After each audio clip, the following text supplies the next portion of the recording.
అనగనగా ఓ ఈగ. ఒకరోజు ఆ ఈగ ఇల్లు అలుకుతూ తన పేరు మర్చిపోయింది. నా పేరే మర్చిపోతే ఎట్లా అని అనుకొని ఆలోచిస్తూ అలా పెరట్లోకి వెళ్ళింది. అక్కడ దానికి ఒక లేగదూడ ఎదురయ్యింది. అప్పుడు ఈగ లేగదూడను అడుగుతుంది, చెంగున ఎగిరే లేగమ్మా, నా పేరేమిటో చెప్పమ్మా అని అడిగింది. అప్పుడు ఆ లేగదూడ, నీ పేరా, నాకేం తెలుసు, వెళ్ళి మా అమ్మని అడిగి చూడు అని చెప్పింది. అప్పుడు ఈ ఈగ అలా ఎగురుతూ వాళ్ళ లేగదూడ అమ్మాయిన ఆవు దగ్గరికి వెళ్ళి వాలింది. ఈగ ఆవుని అడుగుతుంది, చెంగున ఎగిరే లేగమ్మా, లేగను కన్నా ఆవమ్మా, నా పేరేమిటో చెప్పమ్మా అని అడిగింది. అప్పుడు ఆ ఆవు, నీ పేరా, నాకేం తెలుసు, నన్ను మేపే ఆ మల్లన్నని అడిగి చూడు అని చెప్పింది. ఇంకా ఈగ ఆలోచిస్తూ అలా మల్లన్న దగ్గరికి వెళ్ళింది. మల్లన్న దగ్గర ఈగ అడుగుతుంది,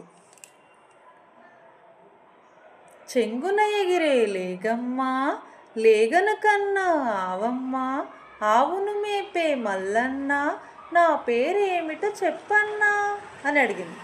అప్పుడు మల్లన్న, నీ పేరా, నాకేం తెలుసు, నీడనిచ్చే ఆ చెట్టుని అడుగు అని చెప్పాడు.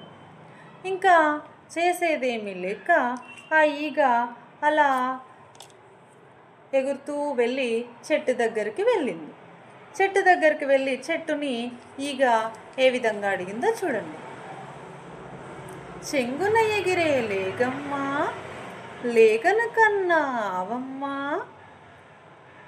ఆవును మేపే మల్లన్న, నీడనిచ్చే చెట్టమ్మా, నా పేరేమిటో చెప్పమ్మా అని అడిగింది. అప్పుడు ఆ చెట్టు, నీ పేరా, నాకేం తెలుసు, చెట్టు కింద ఉన్న గుర్రాన్ని అడిగి చూడు అని చెప్పింది. అప్పుడు ఈగ గుర్రం దగ్గరికి అలా ఎగురుతూ వెళ్ళింది. గుర్రం దగ్గరికి వెళ్ళి ఇలా అడుగుతుంది, చెంగున ఎగిరే లేగమ్మా, లేగను కన్నా ఆవమ్మా, ఆవును మేపే మల్లన్న, నీడని ఇచ్చే చెట్టమ్మా, చెట్టు కింది గుర్రమా, నా పేరేమిటో చెప్పమ్మా అని అడిగింది.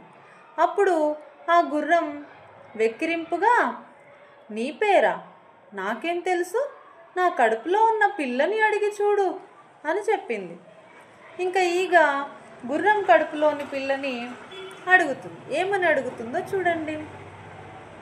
చెంగున ఎగిరే లేగమ్మా, లేగను కన్నా ఆవమ్మా, ఆవును మేపే మల్లన్న, నీడను ఇచ్చే చెట్టమ్మా, చెట్టు కింది గుర్రమా, గుర్రంలోని పిల్లమ్మ, గుర్రం కడుపులోని పిల్లమ్మ, నా పేరేమిటో చెప్పమ్మా అని అడిగింది.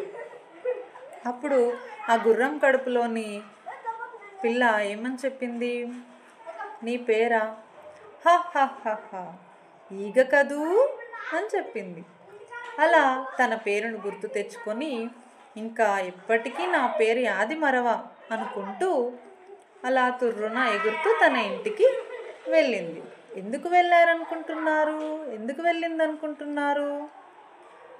ఉదయం ఇల్లు అలుకుతూ మధ్యలోనే వచ్చేసింది కదా, మళ్ళీ ఇల్లు అలకడానికి ఇంటిలోకి తుర్రున వెళ్ళిపోయింది. ఇది మతిమరుపు ఈగ అని 3వ తరగతి తెలుగు పాఠ్యపుస్తకంలోని ఒక చక్కటి పాఠ్యాంశము. ఇది పిల్లలకి మంచి కథగా వాళ్ళకి ఉత్సాహం కలిగించే విధంగా ఈ బొమ్మల ద్వారా వాళ్ళకి మనం పాఠ్యాంశాన్ని బోధించవచ్చు. Thank you.